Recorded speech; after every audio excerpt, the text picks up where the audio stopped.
I'm Mike, and I love watch repair. This is my recent flea market haul of $3 watches. In today's video, I'm going to take the worst of the bunch, tear it apart, fix what's wrong, clean it, and put it back together, and I'm going to show you every step of the process, hoping you'll try your hand at watchmaking too. This is a Chateau branded manual wind wristwatch from the early 1970s. Let's dig in. Of all the watches, this watch is really super sticky. It's not running, and it's really not setting. Will it even wind? Let's see. No, it's maxed out. Nope, it's not budging. So what can I tell you about it? I'm sure it's a base metal case. I can see it kind of bubbling up a little bit. How's the back? What's going on back here? USA strap. This bracelet is a twist-on. Twist-on. It says stainless steel back, base metal bezel, Swiss made. I don't have high expectations for this one, but just one of those flea market watches that was on a table with a bunch of other watches, so I threw it in my pile and took it home with me. Let's take it apart. Get my favorite spring bar tool. There we go. Bracelet out. This is the twist on, twist off. And this back is a snap on. And great. That just leapt off. Let's see what's inside. Wow, that is just a shell of a case. The inside of the case says Gluck Trading Company. The balance wants to go. What happens if we help it a little bit? Let's see. Not much is going on, but at least it's bouncing true. It looks like this movement is just bolted onto that TV-shaped dial. So by that theory, if we just flip it over, everything should come out. Let's try. There we go. Hey, look at that. It just started running. Here's a look inside the case. The dial's filthy. If these watches could only talk and tell their story. Let's take off the hands, and we'll pop off the dial, and then we can get a good look at the entire movement. Put a piece of plastic over the dial, and we'll use these hand levers just to work through the plastic. Try to get them under the entire stack of hands. Hour, minute, and second. And once they're under, we use a prying motion, and we lift, and the hands come right off. And the hands are not loomed, but they have black fill in the little cutout on the hands. You can see that black fill. The dial has dial feet. There's one here, and there's one over here. But rather than being held in by screws that approach from the side, it looks like this is held on with these two small screws that are straight up and down next to that dial foot. We'll give this one half a turn. Does that give us any wiggle? No? I think I'll switch to the microscope and take a look, because there may be an asymmetrical cam on those screws, which is pressing against the dial feet. Now that we're back under the microscope, we can read what's on the movement a little bit better. Caliber 013A, Swiss, 1, number 1, jewel, Gluck Trading Company, unadjusted, and then it says Agon 9. It appears that there is a cam right there, and that's attached to the screw. And so if we turn the cam this way so it is not engaging with that post, that in theory should release the dial. I love this microscope. It makes such a difference. Let's just turn that cam. There we go. Felt it release. So there's the dial foot. There's the screw that had the little cam that engaged with the dial foot. So now we have these slots underneath here. And if we put the screwdriver in that slot and give a little twist, you saw what happened. The dial started to come off the movement. We'll do the same thing on this side. There we go. Okay, the dial is free. There's a look at the keyless works. Let's do some observation here. A couple of things fell out. So here are those two dial foot screws, and they tumbled out. They may just be friction fit pins, because I don't see any thread on them. I'm going to start a little bin, a little tray for the parts. The next thing that we can take off just to get out of the way is this very standard dial washer. I'll remove him, and let's see, does this hour wheel want to come off? Yeah, sure does.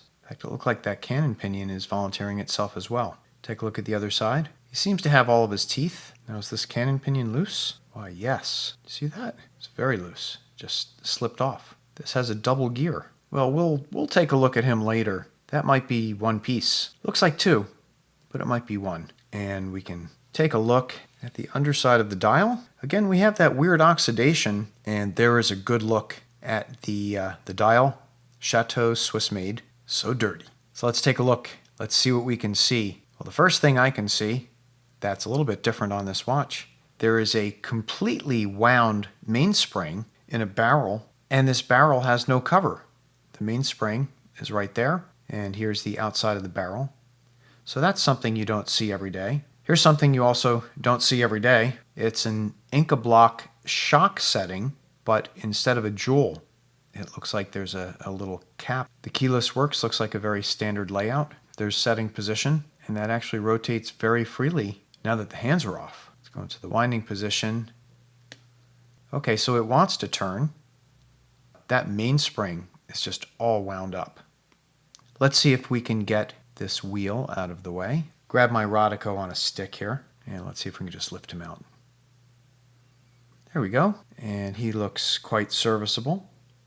In order to let down that wound up mainspring, what we'll need to do is pull this piece, which is called the click, to the side. That will release the hold on this ratchet wheel, which is driven by the crown wheel, which you can see is connected to the winding stem. So if I keep my hands on this and let it slip through my fingers, then I should be able to, in a controlled way, let down the power. And as you can see, that power is continuing to move the balance to try to make the watch run. So I find it highly encouraging when you get a non-running watch and you open it up and it really wants to run. What we want to do is just move it slightly in this direction.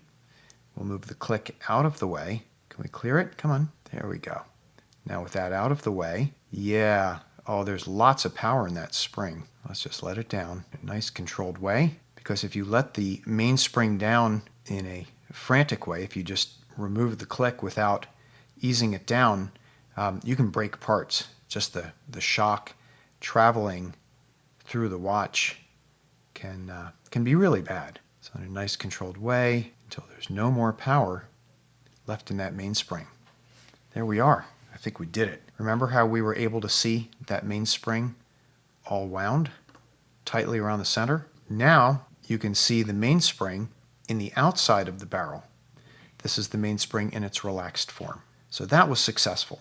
Let's take out some more of the parts. Let's remove the balance assembly. The balance cock, which holds the balance wheel in place, is usually held in place by a single screw. There's a look at the screw, and there's often a pry point along the edge of the balance cock. I don't see one here, so let's see if I can't just get a fine screwdriver in here. Just loosen them up. Yeah, came right off. And with that, we'll carefully pick up the balance cock and see if we can lift the balance wheel, which is attached by the hairspring. Gently lift them away. There we go. Here's a look at the balance assembly, or balance complete, and we'll flip them over and take a look at the other side, taking a look to make sure that we have a pivot on the end of the balance there. Pivot looks pretty good. And look at that, I think we just found the only jewel on this watch. We'll put the balance assembly and the balance screw in the tray. Okay, let's remove the ratchet wheel, which sits on top of the mainspring barrel, which is screwed into the barrel arbor. A nice short screw. The ratchet wheel has this square hole. The barrel arbor underneath it has a square end too. Use my Rodico stick to lift the ratchet wheel away. Take a look at the underside. And hey, that's really not that bad. Sometimes you see oil on it. Sometimes you see scratch marks. It almost looks like there's a little watermark off to the side. But overall, this is very clean. It has all of its teeth. Now we will remove the crown wheel. And more often than not, these are reverse threaded. So I'm going to try unscrewing it by turning it clockwise. And that was the correct move. It is unscrewing clockwise. And we'll take a look at the screw. a little bit of dirt and oil underneath it, and that's fine. Sometimes crown wheels are two parts. Let's see, is this one of those two-part parts? Sometimes there's a little ring on the inside, which is separate, but because this is a lower end movement, it appears to me that it's all just one piece. Crown wheel aside, what should we do next? What do you say we remove the click and that little click spring underneath it? Now, just for peace of mind, I'm going to place a little plastic holder over that click spring because we don't want it escaping on us.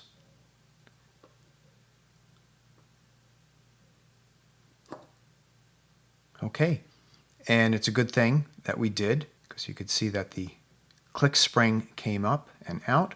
Oh, let's restage everything. So far, the screw for the click is unique to this watch because it has that collar on it. Now, can you see that spring sticking to the screw? I'm guessing that's because of magnetism. Magnetism is very common in a watch. Any part that's made of steel or other magnetic metals can get magnetized. All it takes is one drop and a watch can become magnetized. So we will demagnetize this watch as part of the restoration. Here is the click. That's the top side. That's the pretty side. That's the underside. Has that little finger there that engages with the click spring. Put the parts safely away in the bin. Let's take off the bridge that's holding the main wheels, the train of wheels, the power train.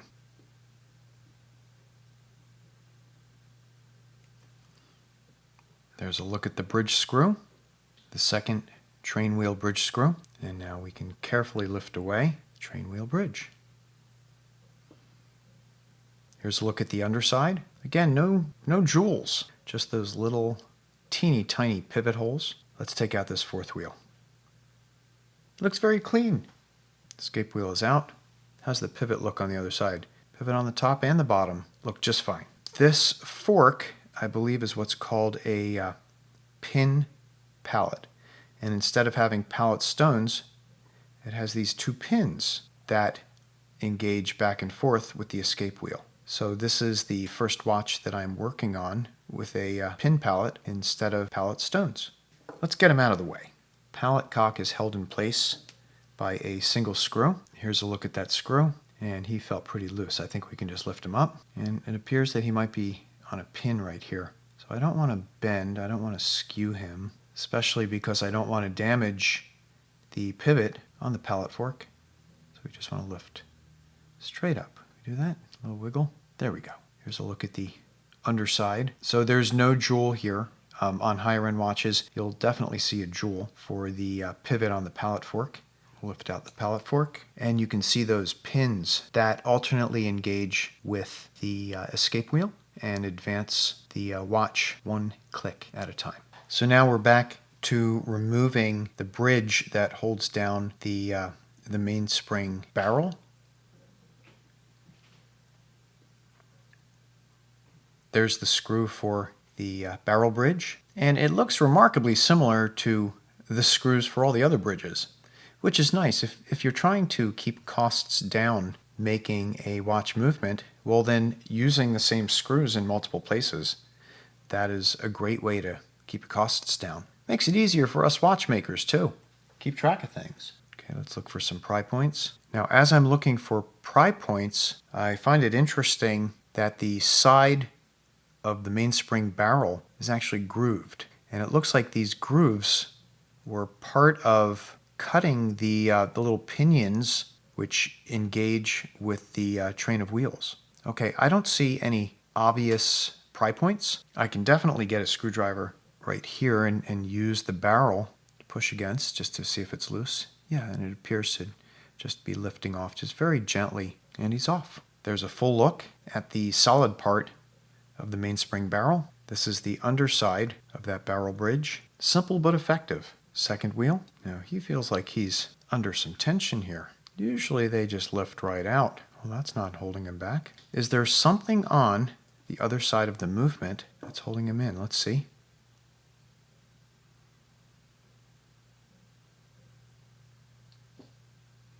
Well, let's go back into the holder. And once again, I'm going to use my Rodico on a stick and see if we can't just lift him straight out. Okay, let's lift out the third wheel. Remarkably clean. Okay, well, he's not the culprit. Can't blame him for holding that second wheel in place. That mainspring barrel is loose. I can't blame him either. Can we sneak him out? I think we can. Yes. Mainspring barrel. And wow, he looks clean. You see that fold in the end of the mainspring? So I guess that fold springs that little tip into that cutout, and that's what keeps the mainspring from sliding around in the barrel. That's what helps hold its tension. Very cool when you have a chance to see it in a barrel that doesn't have a cover. We'll take them out in a little bit. Back to our naughty wheel. So why is that wheel stuck? Did it just get jammed in its pivot? I'm going to drop a little bit of lightweight oil in on the pivot. Just see if that helps free him. Give him a soak and a poke. Is the pivot turning? Yeah, he's definitely turning. Come on. There we go. So what's the story here? Is that rust, dirt, or dried oil? Well, let's take a look at the other side. Oh, yeah. Yeah, we've got a muck situation here. So here's a look at that pivot, but it's just all mucked up. And this could be what stopped the watch. How cool would that be if it was just like a single seized pivot? And let's see if I just rub that pivot with some pegwood. Oh, yeah. Okay, that's just dirt. There's no damage. Did you see that? The dirt just came right off. Can the dirt lift away just with some Rodico? Yes, Rodico, you are my best friend. There we go. So for you new watchmakers, I guess the lesson in all this is all you really need is some pegwood and some Rodico. A few more kisses with the Rodico, and we will do some pre-cleaning on this watch before ultrasonically and get it super duper clean. We are in the home stretch.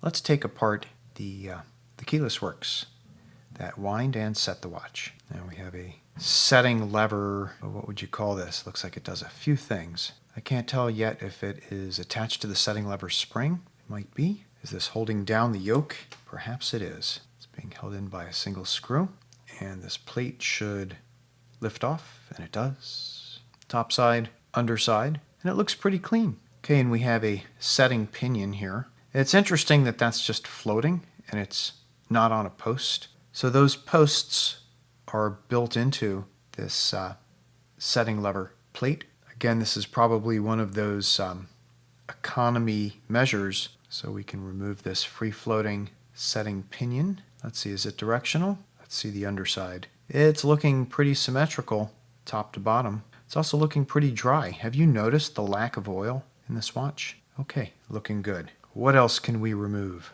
Well, this yoke, which rides in the sliding pinion, appears to have its own built-in spring. I don't want it to go flying, so I'm just going to hold down this part with my helper stick. We lift this end out. Let's see. Yeah, just relieve the tension. There we go. Yoke with built-in yoke spring is out. Setting lever comes out. Nothing fancy. There's no screw. It's just like a push button from the other side for removing the crown.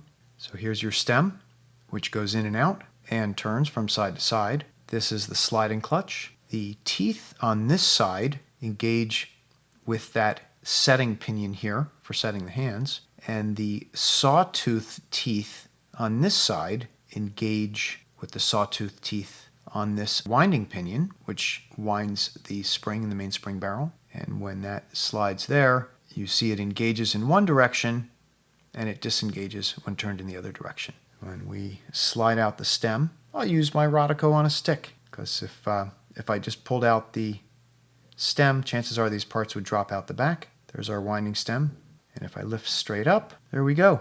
There's our sliding clutch and our winding pinion. All this needs is a cleanup and a reassembly. There's a look at the winding stem, a little bit of grease residue, and that's good. At least there was good intention when this watch was assembled. And there's a look at the crown. Taking a close-up look at the main plate, it is not pretty compared to some of the beautiful workmanship we've seen on some other watches, but it's functional. The importance of the development of wristwatches was to make timekeeping affordable for all human beings. And this is an example of one of those affordable timepieces. Let's see what we could do about getting out this mainspring. Will the spring lift away? Yeah, it wants to come away with the arbor. Okay, let me get my sturdier tweezers here because I don't want to send the arbor flying. Come now. So there's a look at the arbor. Let's just remember the orientation of this spring looking into the barrel so we can make sure that we put it back in the correct way. And now we're just going to release the spring one thumbful of spring at a time, releasing that spring in a controlled way. And I can see that as it's unwinding, this is going to be an S-shaped spring. There's a look at the mainspring, the barrel, and the arbor. And the mainspring is not quite lying flat, but maybe we can massage that a little bit after we get it cleaned. We're back with the Chateau watch, and I've selected some of the larger parts for pre-cleaning. I'm going to use naphtha. I find these pipettes helpful. They're just disposable plastic pipettes, and I can just drizzle them right there onto the parts. That's enough to get me started. And I'm going to use this dense bristle brush. It's natural bristle, flat top, pretty stiff, but it won't scratch. I also have a bamboo stick I could use as a harder scraper, and a piece of sharpened, softer pegwood that I'm going to use to get inside all the little holes. First thing I want to do is just using the bamboo here, I'm just going to pick up some of the solvent, and I want to scrub all the little parts. The naphtha will break down any hardened oil. Come on, how's my stick flipping game? There we go. Anything that we can loosen or remove at this stage extends the life of the much more expensive cleaning solutions that I use in my ultrasonic cleaner. I'm just going to flip that one over since this side's already been soaking. I don't want to press down too hard because there's that little tube that the seconds hand pinion runs through. I don't want to crush that or bend that. And you can already see there's some little slug marks of where oil or dirt has melted off of the movement just as a result of the solvent. Boy, I sure do love cleaning, at least cleaning watches. And I want to go around and see if I can get the tip of this pegwood into all these little pivot holes. Some of them are mounting holes, some of them are pivot holes. Some of the holes are just drilled into the main plate. Other holes are inserted as bushings. We'll flip it over and then we'll repeat the process. It's important that your pegwood not be sharpened round, but rather with 3 sides or 4 sides, so it has facets, because as the pegwood rotates in the hole, you want those facets to act as an edge and to wipe away the dirt. If you just had a round pegwood, it would simply burnish the dirt or just kind of squish it into place, and that's not what we want. Winding stem hole here, and everything's looking very clean. I think that's the barrel bridge. Okay, looking good there. This one's going to be a quick one and an obvious one. We just want to make sure that the hole where the arbor goes through the mainspring barrel is clean. And if this watch had a cap on the mainspring barrel, then we would also clean the hole in that cap. I'm just going to use some of the remaining solvent that hasn't completely evaporated. It's just a little bit damp still. By the way, if you ever experience rust on your parts, I find a very good first step is to do exactly this. You can take something like some naphtha and using a fiberglass bristle brush, go over the part and do exactly this. Sometimes the rust is just surface rust and it will come off without degrading the part underneath it. You can use a solvent like naphtha for your first pass. You can also use some white vinegar, which will actually react with the rust. Just be aware that sometimes vinegar will discolor your parts though. So if you're going to use vinegar, be ready to very quickly rinse it off. Perhaps go vinegar, then into some distilled water, and then do a flash cleaning just to evaporate off the water using some isopropyl alcohol. I'm going to pat this off on some paper towel and just let it air dry, and then we're going to load up some small baskets and get everything ready for the cleaning process in the ultrasonic. I've got an assortment of brass and stainless steel little capsules with screens on them to put small parts in, and some little stainless steel baskets with locking lids. I'm just going to start with the bigger parts, and I'm going to go right into one of the stainless steel baskets and the main plate.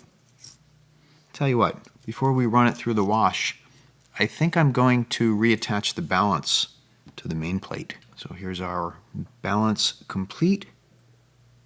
And let's see, I think that's where it goes.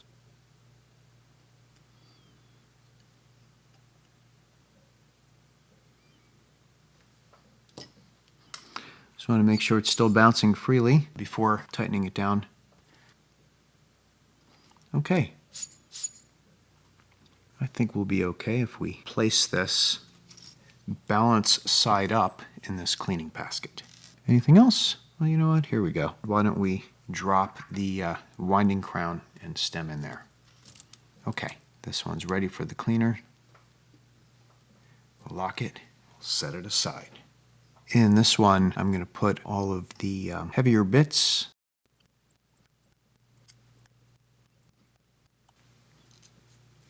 I think we can fit everything else in here. I'll put all the screws and smaller parts in first so they sink to the bottom. And finally, the wheels.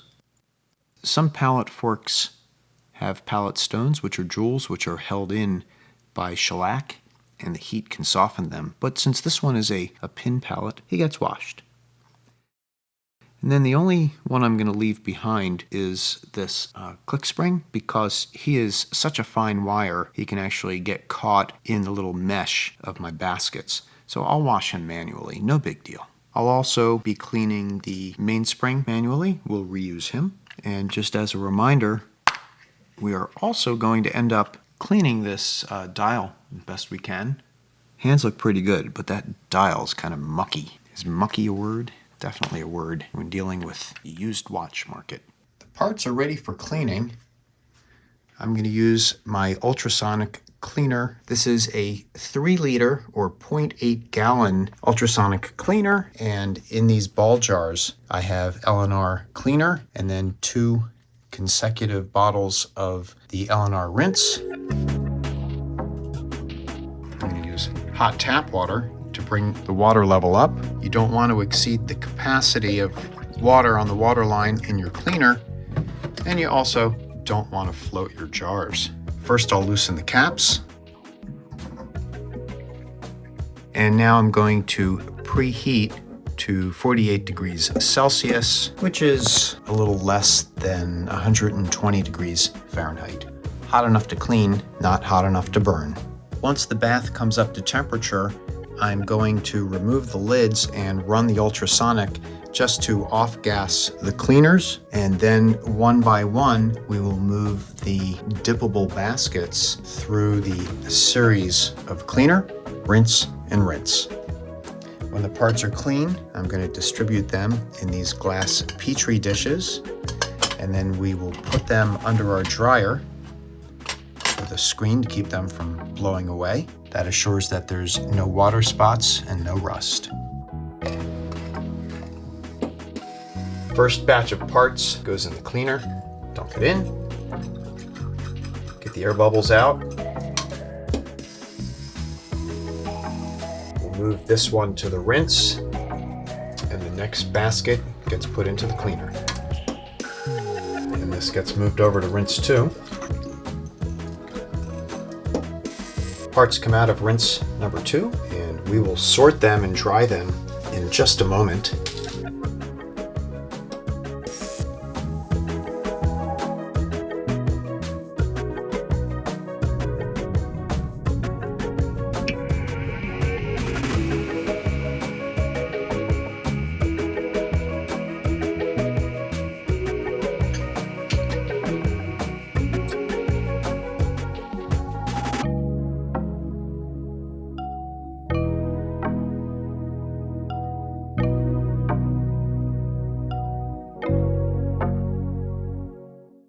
Here's the case from the Chateau watch, and we have a plating problem. The plating is flaking off. There's no plating on the lugs. You can clearly see that blistering on the side. I can take this down on the buffer. So what are we going to do? Well, let's first see if we can get the crystal out. There we go. Starting to loosen up. Yes. Nice even pressure. Okay, and the crystal comes out. How's that crystal looking? Kind of dirty, scratched and hazy front, but no super deep gouges, no cracks. We can probably revive this crystal. It feels like it has enough thickness to work with. Yeah, you can really see that the plating did not hold up well. But the case isn't broken. The lugs look like they would still hold a spring bar. Is that dirt or is the plating off? Yeah, that definitely looks like the plating is off. No, that was dirt. We'll give the watch case another cleanup with pegwood, and then I'll bring it over to the buffer. Eventually, this may be a good case, no pun intended, for electroplating. That is a skill I have yet to dabble in, but something that I have interest, especially with these old vintage flea market watches. It'd be really nice to put a nice shiny finish on them. Just when you think it can't get any cleaner, look again. There's always something more to clean out. And I've switched to my bamboo cleaning stick because the pegwood was just falling apart. And it's amazing how much more you can see when you're looking through a microscope. A little earlier in the video, I spoke about removing rust. And I'm going to try something similar, see if we can knock down some of the loose plating. This is a fiberglass brush, and you can dispense any length of bristle there to make it either more flexible or stiffer. Let's just try putting some naphtha on here and seeing if we give it a more aggressive rub down with the fiberglass brush, whether we can get any more of that dirt off. Give it a little bath.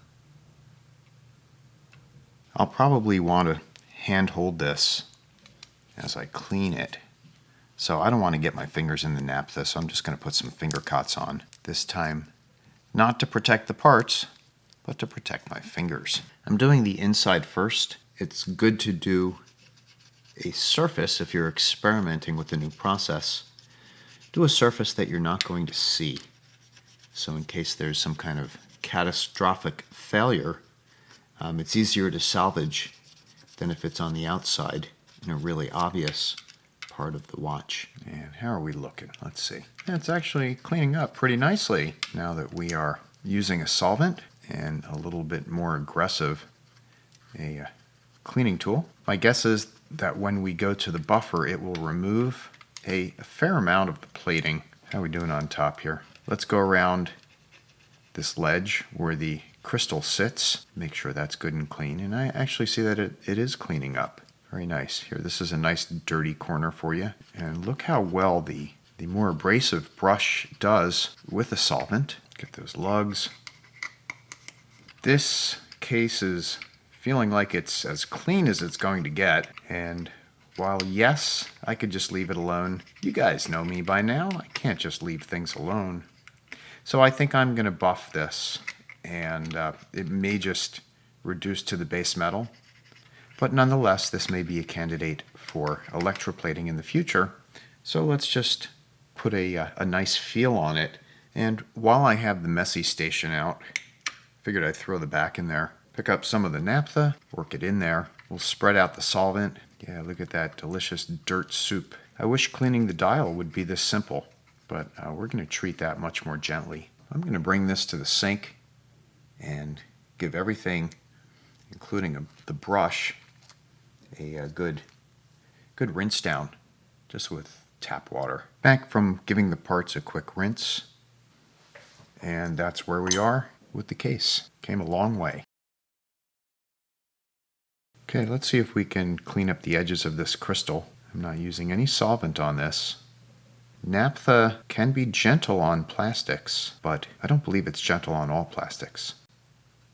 So I think that's a very good head start for this crystal. We got the schmutz off, and here's a look at probably the worst part of the crystal with some of the surface scratches, and then it's just covered with those micro scratches.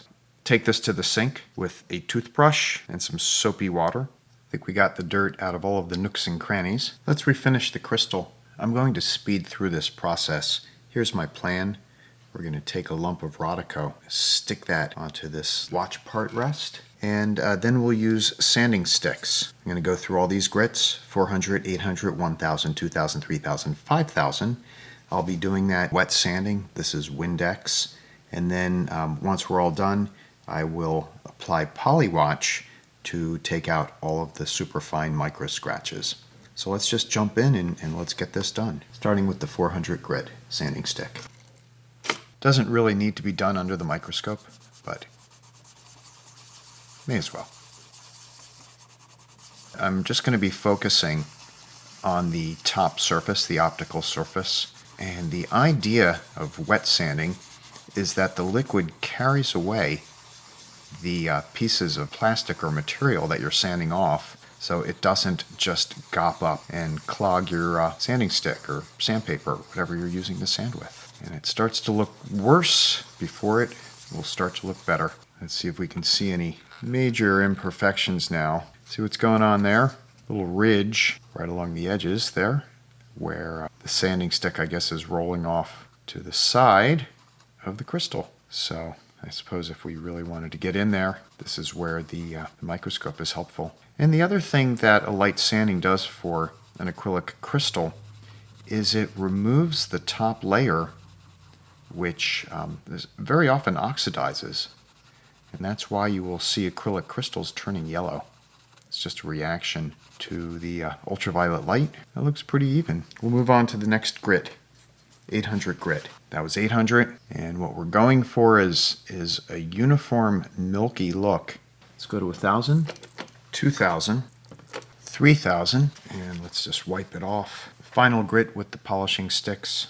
Just going to work those corners a little bit more. Okay, that's as far as we're going to go with the sanding sticks. I'm going to clean everything off, go rinse, and we'll come back and take a look at how far we got, and then we'll take it the rest of the way with the Polywatch. Okay, welcome to Polywatch with Mike. The crystal has had a nice rinse, and here's a look at the clarity test.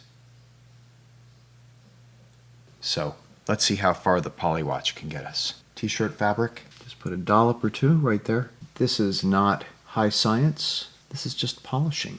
I like to put it on in a circular pattern, and as it dries up, you buff it off and you apply more. And I want to show you something. Look at that. That is like instantly better. Oh, that's fantastic. I've seen people use Dremels with little cotton buffs to Polywatch lenses. I'd rather do it by hand.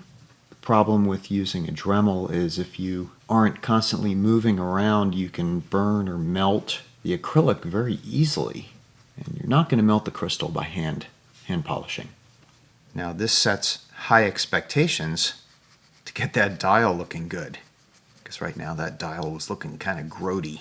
How close to optically clear are we? I would say this crystal is definitely worthy of going back into this project. Let's see what we can do with the dial. I'm just going to use these foam cleaning sticks. The worst part of the dial is over here on the side. And for now I'm going to stay away from the painted logo and the painted Swiss made.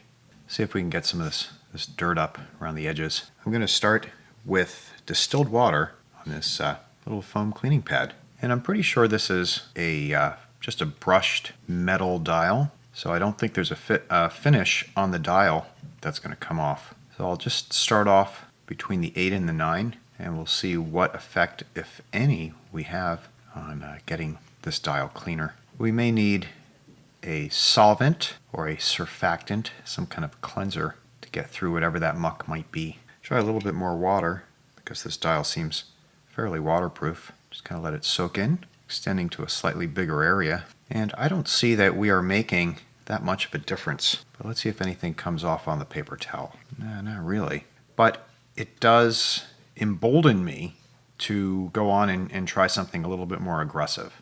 I've got a little bit of Windex in this cup, and I'm going to put it on the dial and just try abrading this area to see if the solvents in the Windex can cut through some of that muck. Just going to let it soak in just a little bit.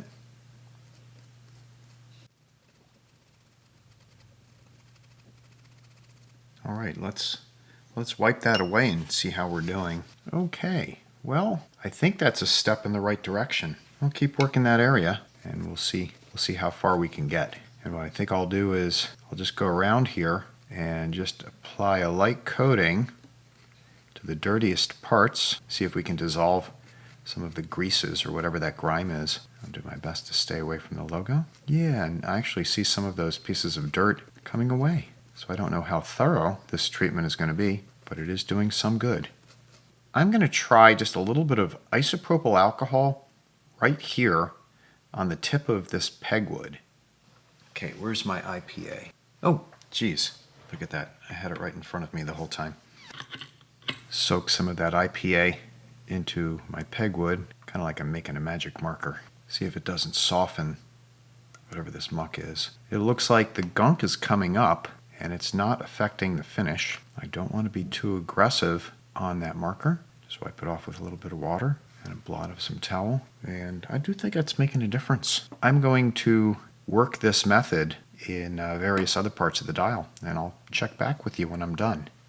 All right, here's a little progress report, and this is actually working. Thought I'd turn on the cameras just to show you some of the muck that's coming out of the textured dial. And after going around with the isopropyl alcohol on the pegwood, I'm just coming by and rinsing using the distilled water on the foam swab. I'm not so sure that these are applied markers.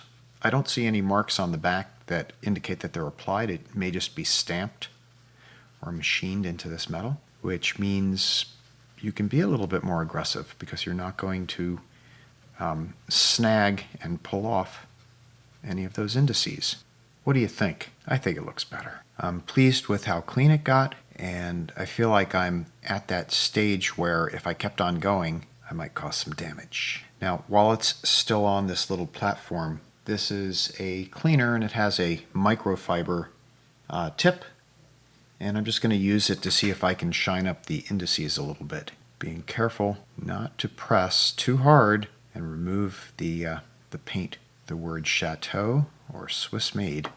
Okay, almost made it 360 degrees around the dial, going in an anti-clockwise direction. Of course, that's the direction that an anti-clock runs. We'll blow this off, put this aside, and while this polisher is out, I think I might have a go at the hands at this time. Here's the hour hand, and you can see there's a little bit of scratching on it, but I can also tell, let's see if we zoom in here, you can see that these are plated, so it's a silver base metal with a gold colored plate on top of it. I'm going to use this water swab. Okay, and then I'm going to follow up with the microfiber. Nice, firm, but gentle downward pressure so we don't accidentally get caught up and bend the hands. So the hour hand is respectable.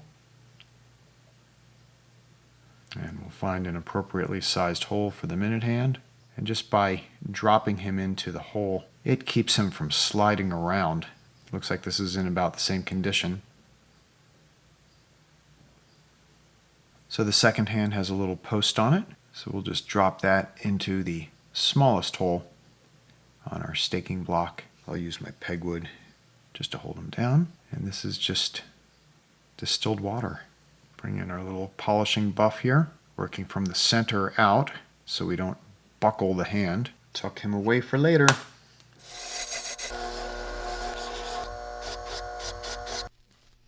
Ooh, that's nice and shiny.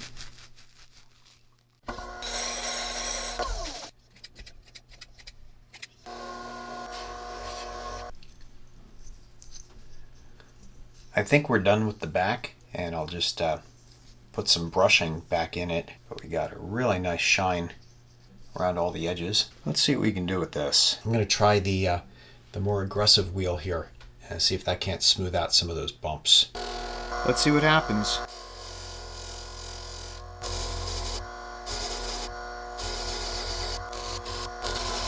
Here's a progress shot between the lugs, the case side. So we're just going to keep on going.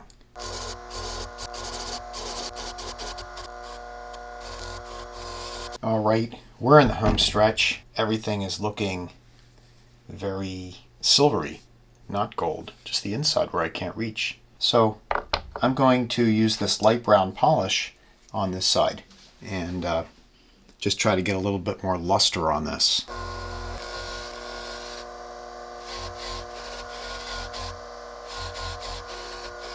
Second polish, and I like what I'm seeing. We will run this through the ultrasonic again just to get off any remaining compound, and then on the back, once we run that through the ultrasonic as well, I'll use some Scotch-Brite pad and just put a little bit of grain back into the back where it's nice and smooth and mirrored. I think this came out very well. Here's a look at how the case came out. It's much smoother.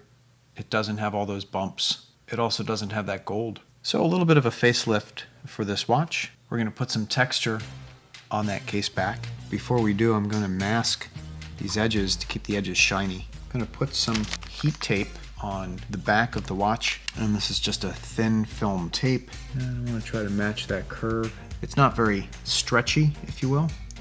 So what I'll do is I'll just put on some big pieces and then some little pieces to control those corners. I'll come back when this is all masked. Okay, we're back, and we're ready to put some scratch in the back. Here it is all masked. We're just going to lay it on this gray Scotch-Brite and just do straightforward to back motions. Let's see if we'll get some scratch in this.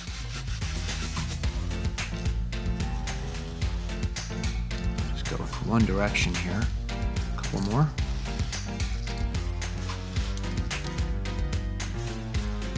Okay, let's pull off the tape. Yeah, that worked great. That's exactly what I was hoping for. Thank you for watching part 1. In part 2, you'll see everything come together step by step as I rebuild the watch so I can wear it. If you haven't already, please click like on this video, consider subscribing to the channel, and leave your comments in the place below. See you on the next one.